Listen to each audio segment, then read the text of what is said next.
Yes, and that is the Department of Interior. So it is the same department, so we're all good, and it is the Bureau of Reclamation out west. I am in Boulder City, and out of that is the town that built Hoover Dam. It is south of Las Vegas, and it is an Navy institution.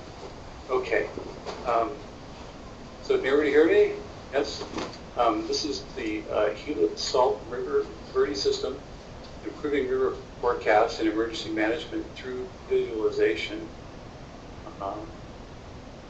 Just a quick overview. First, we'll go over some background. I'll be going over the Colorado River and the Gila River systems in terms of operations. And I'll be looking at operation and emergency management forecasts in terms of web applications in the Phoenix metropolitan area, existing web apps that we use to forecast on the system.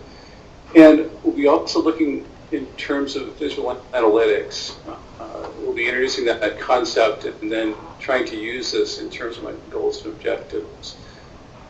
And one of the goals and objectives, of course, is to enhance existing web-based tools through visualization. And the proposed methodology for that is in Mashup based on a Google Map API. And of course, we'll be going over timelines. So background, the Gila is a major tributary to the Colorado River system. It flows through southern Arizona. Dams provide water supply and flood protection for the Phoenix metropolitan area. The dams that are operated on the Salt River Project, SRP, and the United States Corps of Engineers, basically those two entities operate most of the dams. So the Corps of Engineers is responsible for flood control operations, but SRP is responsible for water supply and demand. And there is a difference. One is related to emergency management, which is flood control. The other one is related to providing irrigators and users water on demand. And so the operations forecast is key to managing water resources. And so this is the Colorado River system. I'm going to manage this arrow here. The Colorado River supplies water to municipalities and irrigators throughout the Southwest.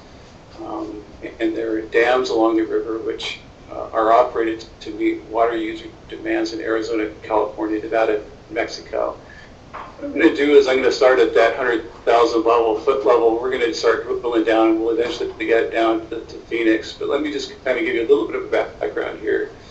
The Colorado River Basin is broken into two basins. One is the upper basin, second is the lower basin. And the upper basin pretty much is a water supply basin. The snowpack melts off of the western slope of Colorado, and it feeds the Green River and the Colorado River, which combine, in addition to this San Juan River, combine into Lake Powell, which is impounded by Glen Canyon Dam. And releases are managed out of Glen Canyon Dam, which actually are conveyed through the Grand Canyon, and then into Lake Mead. And then, of course, Lake Mead is impounded by Hoover Dam, which was built back in the 30s.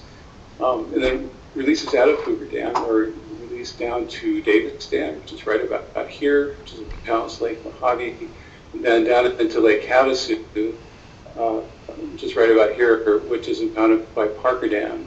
And then it takes about 72 hours for releases to make their way down to Imperial Dam, which is right about here. And then from there, the diversions off the system to the major irrigators, such as the Imperial Irrigation District, the Coachella Valley Water District, and the Mohawk Irrigation and Drainage District, in addition to our Mexican friends and neighbors downstream, basically take the rest of the water. And what I did mention also is that here at Parker Dam, there are diversions through the Colorado River Aqueduct to the Southern California Coastal Plain, and then also into Arizona, the Granite Reef Aqueduct on the other side of the lake, diverting down through Phoenix and then down through Tucson. So the system's under stress. Climate change has made its mark. The inflow forecast right now for July is less than 40% of average, and climate change has made its mark. The inflow forecast right now for July is less than 40% in average, of average rather, and the system's becoming flashier. What I mean by that is we've all heard about the flooding in North Carolina and Alberta, and just recently down in Phoenix. The systems, basically we're seeing much more energy with higher temperatures. We're seeing the atmosphere able to handle more water, more moisture, and when that dumps, essentially, maybe in the forms of monsoons or other rainfall events, there's a tendency to have that intensity flood out. And so hence there's a need basically to enhance operations and to increase our understanding of decision-making processes when we use web business applications. So let's drill down just a little bit further. So again, now we're looking at Arizona here. Again, here's Glen Canyon Dam, Grand Canyon, Cougar Dam, Skip Davis, Parker, Imperial. And this is the Gila. And the Gila has its watershed up in western New Mexico. It consists, well, it has the Verde River as a tributary to the Salt. The Salt's a tributary to the Gila. And the Gila basically goes through Gila Bend right here, and then it feeds into and so during very rare events, when you have higher sea surface temperatures, the teleconnection up to the Eastern Pacific or the Pacific in general, during the El Nino signal, basically we have rainfall events that feed the Gila that actually make it run out to the Colorado River system. So in 2005 and 2010, we had increased flows into Colorado. And when that happens, the operators on this system basically turn the spigot off. They try and hold as much as they can into Lake B, and they try and use that delivery or that water that's coming off the Gila and to use it to make it a hard delivery to Mexico, which is 1.5 million acre feet, according to the 1944 treaty we signed back during World War II.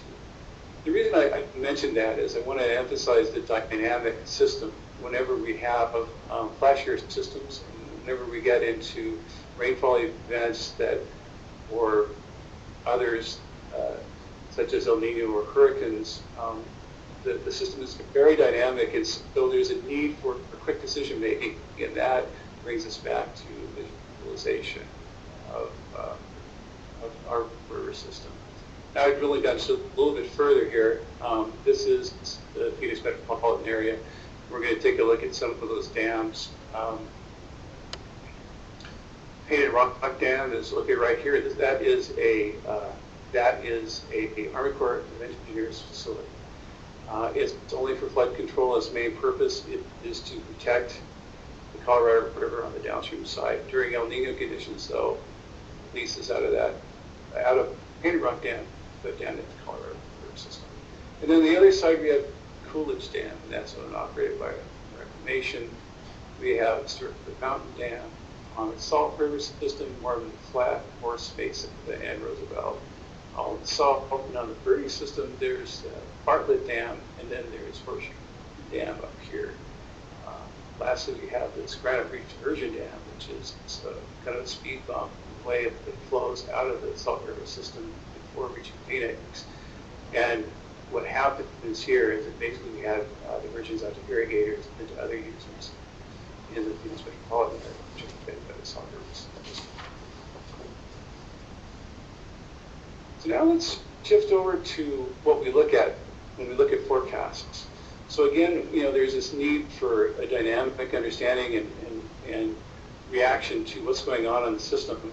And one of the ways we do that is we look at web-based applications. And certainly one of the best web-based applications out there is the CBRC operations forecast. It's the Colorado River Basin Forecast Center. It's up in Salt Lake City. There are forecast centers throughout the country. This one happens to be in Salt Lake City because it's the Colorado Basin.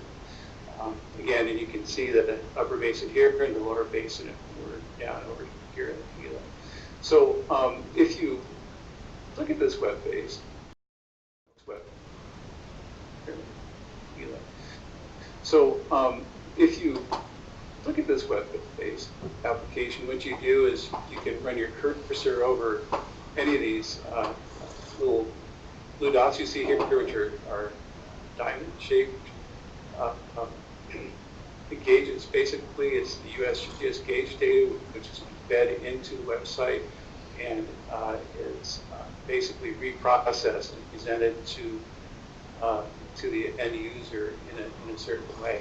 So if blue is good, basically you've got your normal color. If it's red, your flood control conditions. And when I took this, it was mostly flood control conditions. But this info window that pops up basically can give you a little summary of staged discharge, date, time, and then you can go down just a bit further and take a look at the hydrograph.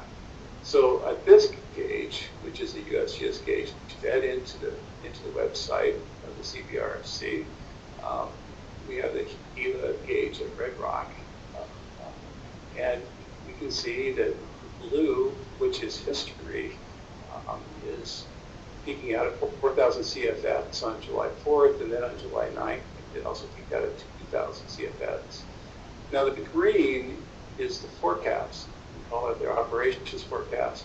If there had been a very large rainfall event, you might have, for example, 100,000 CFS coming in here. If you're a dam operator, you might want to know exactly what is coming into your dam so you can make proper decisions as to how to operate the system. Thankfully, we didn't have 100,000 CFS coming in this location. So, and then one more thing you can do with the CBRC website, you can drill down just a bit further, and you can get this this Mashup, which is another Google API. This is Gila Bend right here. So Phoenix is located right over here. And again, here's your color coding. This is flood stage, this is normal, and each of these diamonds here represent a USGS gauge site. One of the things I'm hoping for in terms of this project is to enhance this just a bit. This is a really excellent product, a really excellent tool. It is hard to see Phoenix in there, though. It's hard to see the metropolitan. This is another web page, which is a product of the Army Corps of Engineers. This is just a web page that kind of reprocesses USGS gauge data. It's good in the fact that it really is just the Gila River, and you basically have various numbers of plots, various types of plots that you can generate from USGS gauge data. So you can basically click on one of these links and bring up this gauge, which happens to be the Verde River near Scottsdale, and you can see different plots of hydrographic information. So you would see maybe a plot of stage, and then there might be a plot of discharge. And it'd be your typical GIS format with just a lot of hydrographic information you can access pretty easily. And what's great about this is that it's just, again, local for the Gila, so you can basically get every gauge upstream of Painted Rock Dam all the way up to Roosevelt Dam. So let's shift gears here. Now let's talk about visual analytics. Visual analytics comes into play because, again, we're talking about decision making, and one of the key things that we want through visual analytics is to visualize information. Basically, let me back up. Visual analytics is an outgrowth of the fields of information visualization, of scientific visualization, and analytic reasoning. And it is facilitated by interactive visual interfaces. The goal is to process data for analytic discourse. So there's a constructive evaluation, correction, and rapid development of process using models. This ultimately improves our knowledge and decision-making capability. And that's what we're really after here. We're after basically to improve our decision-making capability in terms of visualization. So I want to see as an option, and the intent is to use a Google Map API with fusion tables. And this would include gauges and dams and hydrographic information, mostly specifically for the Phoenix metropolitan area. The visual analysis would be tested by having access to the information. So what I intend to do was actually work very closely with the developers up at HEC in Davis for the Army Corps of Engineers and the end users with SRP and the USAC, the Army Corps, essentially to develop an application and then test it out using questionnaires. And the intent really is to see if they can access the data which they need to operate the system faster and bring it up on their screens quicker than using the existing websites. So there is a proposed map of Mashup. It's again, the geographic extent is Painted Rock Dam to Coolidge on the east. It's designed as a prototype specific to SRP and USAC. Probably further work will be necessary to offer more capabilities. I'm anticipating. I'm also anticipating that it'll take less time once I get this prototype up and running to access this forecast data.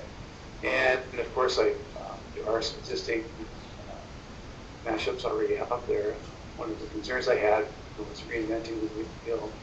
So I did discover something called the Wonder Map, which is way beyond the scope of this, but I thought I would bring this up also as something that does exist out there that it's maybe something to strive for, although it is, I would say, an excellent product. It's got almost 13 layers. It has weather stations, radar, satellite data, severe weather, U.S. fronts, tropical data, river forecast. You can actually, on this winter map, pull down here to the river layer and pull up the USGS data just like you do with the core. And it has several other layers to it. Again, I brought this up kind of an example as maybe something to strive for, but then again, this isn't necessarily specific to the Phoenix metropolitan area, even if there were to zoom in on Phoenix here as we have. So what I'm proposing is a mashup that is specific to operations again, and so what I'm suggesting here is that I develop for the capstone project itself is the mashup that will allow operators to take a look at the Phoenix metropolitan area and determine if they've got any issues or problems coming in terms of the forecast. What this will do is basically rely on existing information from the web. So, for example, if I'm up here at Coolidge Dam, then I might and would for each of these gauge locations here have a link, an info window that would pop up essentially and would link you straight into the gauge data that you need and the modeled forecast from CBRC. So I'd also have pull-down windows each for each river system, the Gila-Salt-Verde, and each of these would be gauge locations along the river. So on the salt system, there is a gauge here, here, here, here, and each of these circles represents a gauge that the USGS is feeding into the CBRC, or just a USGS gauge site that would basically be made part of the mashup, would have upon a double click an info window that comes up and that would link you to the CBRC website. In addition, these would have similar capability of changing into the flood stage into red or not into the flood stage, like say blue, which you don't see here, it's all yellow or in orange and red. In addition to that, I would basically process for the dams, dam information for the dam operators. So, for example, here's Painted Rock dams coming in. to my dam that's 100,000 CFS, and I want to be able to make a decision based on what I'm visualizing on the screen. And that's where visual analytics really comes into play in terms of a useful tool and dam operations. There's something called a visual pipeline. I'll digress a bit here, but it was presented by Ward 2009. I've taken this from Ward, by the way, it's noted here. But it's a process of starting with data. It's generating an image or a model via the computer, and it's a sequence of stages studied in terms of algorithms, data structures, and coordinate systems. And so here's kind of a schematic of the process as shown here. And so in terms of data modeling, the data is to be visualized, whether from a file or a database. It has to be structured to facilitate its visualization. The name, type, range, and semantics of each attribute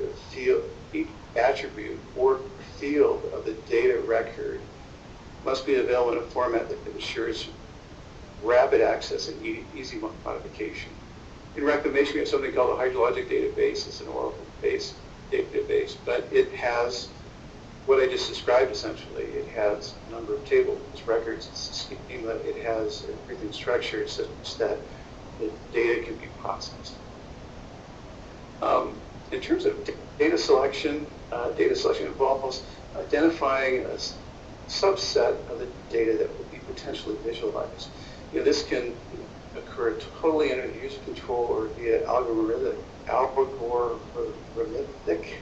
methods, such that cycling through time slices or automatically detecting features of potential interest are made to the user.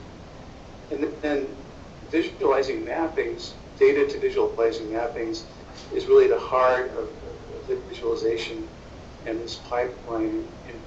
And it is basically performing the mapping of data values to graphical entities and their attributes.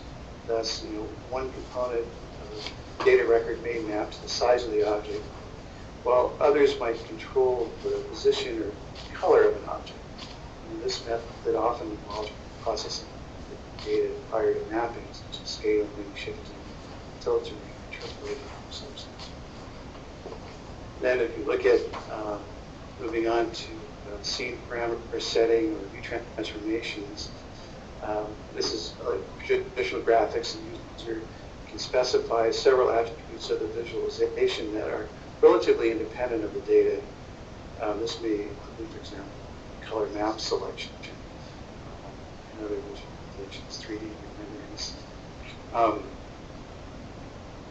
And finally, rendering in general is generation of the visualization this is a specific projection or rendering of the visualization of objects that varies according to the mapping being used. Techniques such as shading or texturing mapping might be involved, although many visualization techniques only require drawing lines and uniformly shading polygons.